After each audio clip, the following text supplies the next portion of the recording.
The FBI is digging deeper into the murder of a transgender Wayne State University student. 25-year-old Ashton O'Hara, a transgender, stabbed to death and run over by a... I want peace.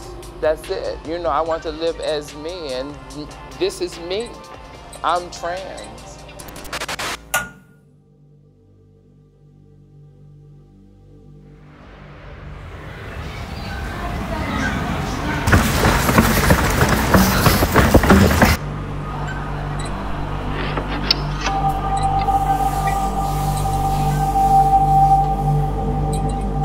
چیزی که از روز اولی که به دنیا میای و وجود خارجی داری میخوان بذارنت توش. ماشاءالله، نوزاد دختر یا پسر؟ و ثانیه شمار جوای بیشمارشون شروع میشه.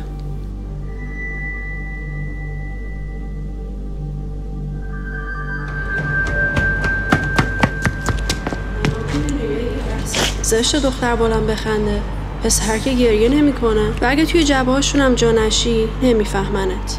و نفهمیدنشون میشه اون دلیلی که باید براش تقاص پس بدی و طرد میشی. طرد میشی از بین دوستات و خانوادت، طرد میشی از شهرت، کشورت و خاکت.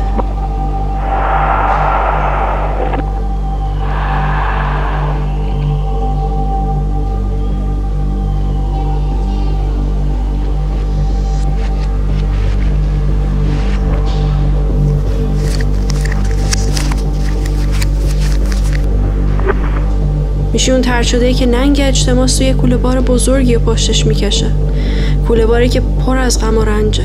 همای پیچیده‌ای که از جبای دستشون میاد و رنجای زیادی که با اجبار ترک خاکت قطره قطره جمع میشه.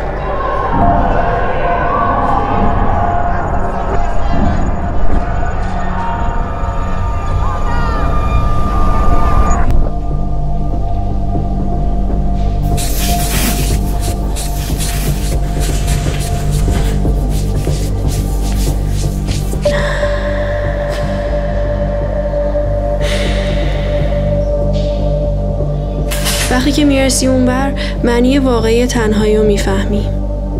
روزای اول، هفته‌های اول، توی سرما و گرما، قعرها و قلعه ها، شبا و روزا، ساعتها تنها با فکرات.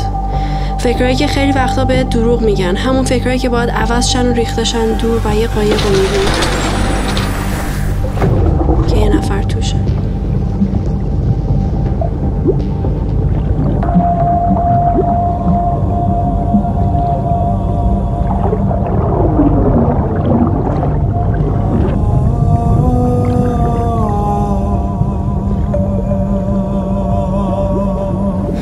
میاد از آب میکشتت بیرون، یه پتوی گرم و نرم و میندازه دور تو، بهت یه لیوان چایی میده. حس گرم خونه، حس خوب آشنا، حس آغوش مادر، حس صدای پدر، حس خوب جمع شدن بچه‌ها توی کوچه و حس خوب همزبون و یاد عجیب و غریب جوای دستشون.